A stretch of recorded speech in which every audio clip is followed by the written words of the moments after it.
तो IT sector की वो तेजी कहाँ गायब हो गई जिसका सबको इंतजार था? सिस्टमैटिक्स की नई रिपोर्ट में इसके कुछ दिलचस्प जवाब हैं। चलिए भारतीय आईटी सेक्टर के Q2 FY26 आउटलुक को जरा गहराई से समझते हैं। हाँ, तो सबसे बड़ा सवाल यही है कि ये रिकवरी जो बस आने ही वाली थी, अब और दूर क्यों लग रही है? जो उम्मीदें थीं, वो थोड़ी कह सकते हैं पोस्टपोन हो गई हैं। चलिए इस रिपोर्ट की मदद से इन वजहों की तह तक चलते हैं। ठीक है, तो आज हम क्या क्या देखने वाले हैं? सबसे पहले रिकवरी पर ये ब्रेक क्यों लगा, फिर डिमांड क्यों सुस्त है, उसके बाद बड़ी बड़ी आईटी कंपनियों का Q2 का स्कोरकार्ड कैसा रहा, और हाँ, आखिरी में देखेंगे कि लंबी रेस में क्या मौके हैं और हम सबको किन चीज़ों पर नज़र रखनी चाहिए। चलिए शुरू करते हैं। सबसे पहले जरा नंबर्स को देखते हैं, क्योंकि आंकड़े झूठ नहीं बोलते। देखते हैं कि ये सुस्ती असल में है कितनी। सिर्फ 0.6 से 1.8%। बस ये नंबर्स साफ साफ बता रहे हैं कि जो बड़ी कंपनियां हैं उनकी ग्रोथ कितनी मामूली रही है। तो इसका मतलब क्या हुआ? इसका मतलब ये कि जिस बड़ी रिकवरी की हम सब बात कर रहे थे, वो अब शायद इस साल के दूसरे हाफ में भी ना आए। हो सकता है FY27 तक का इंतजार करना पड़े। तो सवाल यही है कि आखिर ये डिमांड ठंडी पड़ी क्यों? रिपोर्ट के मुताबिक इसके पीछे कुछ ग्लोबल वजह हैं, मामला सिर्फ भारत का नहीं है। देखिए, मामला कई लेयर्स में है। एक तो पूरी दुनिया में एक मैक्रो इकोनॉमिक अनिश्चितता है, मतलब कंपनियां थोड़ा डरी हुई हैं और खर्च करने से पहले 10 बार सोच रही हैं।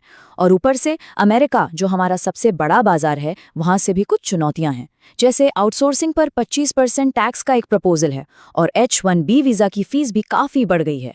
तो इन सब का मिला जुला असर ये हो रहा है कि क्लाइंट्स नए प्रोजेक्ट्स पर पैसा लगाने में हिचकिचा रहे हैं। और यहीं पर एक बहुत ज़रूरी टर्म आता है, डिस्क्रेशनरी स्पेंडिंग। सिंपल भाषा में ये वो खर्च है जो नाइस टू हैव होता है, मस्ट हैव नहीं।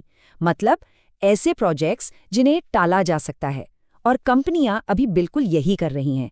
ठीक वैसे ही जैसे हम लोग जब बजट टाइट होता है तो नई गाड़ी या वेकेशन का प्लान आगे बढ़ा देते हैं, कंपनियां भी अभी सिर्फ उन प्रोजेक्ट्स पर फोकस कर रही हैं जो बहुत ही ज़रूरी हैं। अच्छा, तो ये तो हो गई बाजार की बात। अब देखते हैं कि इस माहौल में हमारी बड़ी आईटी कंपनियों ने कैसा परफॉर्म किया है, किसका रिपोर्ट कार्ड कैसा रहा। इस टेबल को देखिए, तस्वीर काफी हद तक साफ हो जाती है। सब एक जैसे नहीं हैं। अगर टियर 1 कंपनियों की बात करें तो HCL टेक 1.8% ग्रोथ के साथ सबसे आगे है। वहीं विप्रो की ग्रोथ सिर्फ 0.6% रही। लेकिन एक नाम है जो सबसे अलग दिख रहा है, आर सिस्टम्स।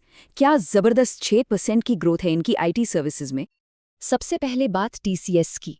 देखिए, TCS ने दिखाया कि साइज और बड़ी डील्स का क्या फायदा होता है। भले ही BSNL वाली डील थोड़ी स्लो हो गई, लेकिन उनकी दूसरी बड़ी डील्स ने उन्हें संभाल लिया और 1.3% की ठीक ठाक ग्रोथ दे दी। मतलब मुश्किल वक्त में बड़ी डील्स ही सहारा बनती हैं। अब आते हैं इन्फोसिस पर। इनकी 1.6% की ग्रोथ में एक बड़ा हाथ है हाल में किए गए अधिग्रहणों का, यानी थोड़ी ग्रोथ बाहर से आई है। इसके अलावा कंपनी अंदर भी प्रोजेक्ट मैक्सिमस के जरिए कॉस्ट कटिंग पर ध्यान दे रही है, जिससे मार्जिन्स को सपोर्ट मिल रहा है।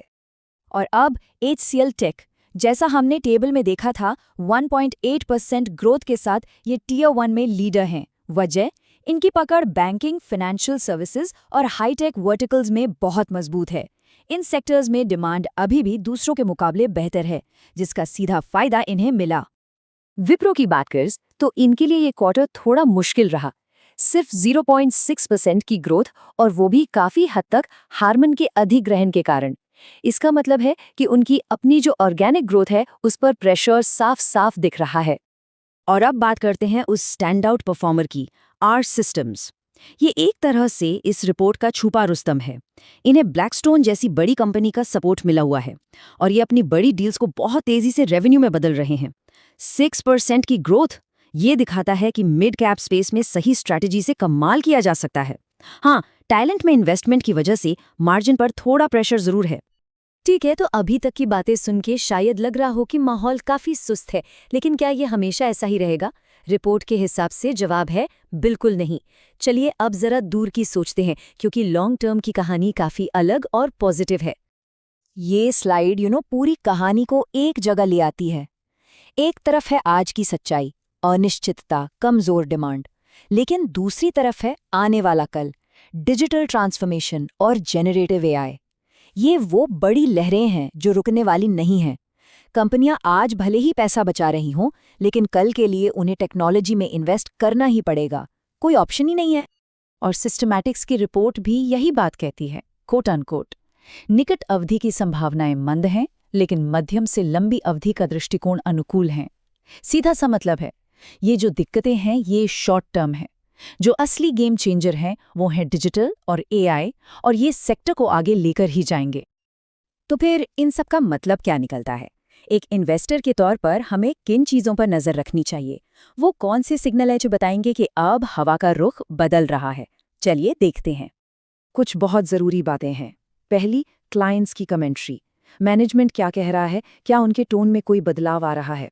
दूसरी, कंपनियों की खुद की गाइडेंस। क्या वो अपने आने वाले रेवेन्यू और मार्जिन के टारगेट बढ़ा रहे हैं? तीसरी, यूएस से आने वाली खबरें, खासकर वीज़ा और टैक्स को लेकर। और चौथी और सबसे ज़रूरी, एआई में कौन आगे निकल रहा है और नई डील से पैसा कौन जल्दी बना रहा है। इन पर पैनी नज़र रखनी होगी। और आखिर में बात करते हैं वैल्यूएशन की, यानी कि कीमतें कैसी हैं। देखिए, जब बाजार में थोड़ी सुस्ती होती है ना, तो अच्छी कंपनियों के शेयर भी सही दाम पर मिलने लगते हैं। निफ्टी आईटी इंडेक्स इस साल करीब 20% नीचे आया है। इसका असर ये हुआ है कि आज वैल्यूएशन 5 साल के एवरेज से करीब 17% कम है। मतलब कीमतें अब ज्यादा वाजिब लग रही हैं। तो हम अब एक बहुत ही दिलचस्प मोड़ पर हैं। एक तरफ शॉर्ट टर्म में चुनौतियां और अनिश्चितता है, तो दूसरी तरफ लॉन्ग टर्म में ग्रोथ की मजबूत कहानी है और वैल्यूएशंस भी आकर्षक हैं। तो सवाल ये उठता है कि ऐसे में एक निवेशक के लिए सही कदम क्या है? सावधानी या साहस? ये सवाल सोचने वाला है।